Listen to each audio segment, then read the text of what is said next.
So what is traction?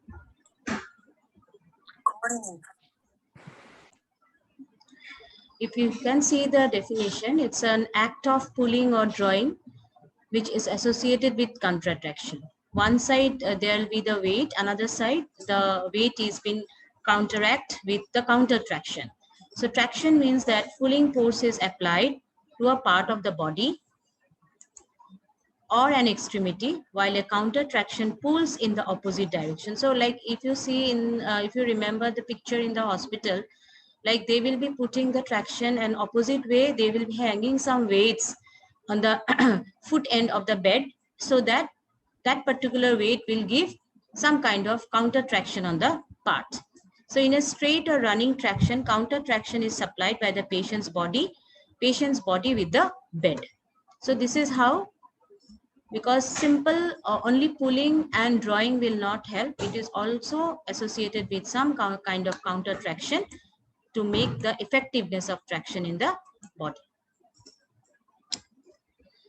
Next,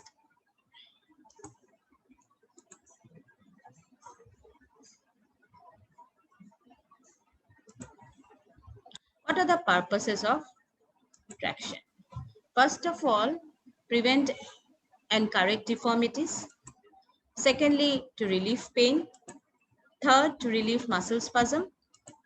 Fourth, to reduce and immobilize fracture.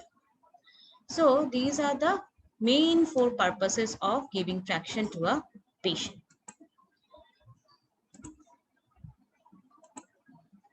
What are the principles? Based on what principle this traction works? So always remember, when we give traction to a patient, always the patient should be positioned in a supine position. So patient other like high Fowler's position, or maybe during the time when we ask the patient or when we give feeding to the patient or patient. So it can be like high Fowler's position can be given in case when a patient, we are feeding the patient or patient wants to sit. Otherwise, most of the time patient is in the supine position. Next is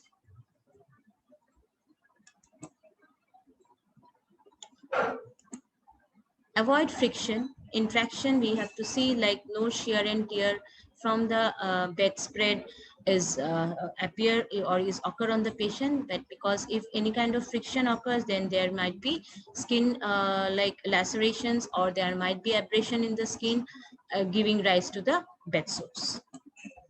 Then allow the weight to hang properly or hang freely. So if you see, if you can remember the picture nicely, the weights are hang on the foot end of the bed, and it need to be hang very freely. There should not be any kind of support so that the weight it can have some interference of freely hanging. So always the weight should be freely dangled out or hanged out. Next, apply traction continuously. It's not like that, like 1 hour you will apply and again you will remove. It should be continuously applied. There should be an adequate counter traction, as I mentioned, without pulling and pushing. Pulling of the force is required, but there should be a counter traction. Then only the your action will be the traction will be like regularly giving rise to some kind of effectiveness. Otherwise, it's of no use if the counter traction is not given. The line of pull should be in the line with the deformity. Yes, exact location should be like where is the fracture, where is the where is the exact location of the fracture. Then only in the exact location of only the traction need to be placed.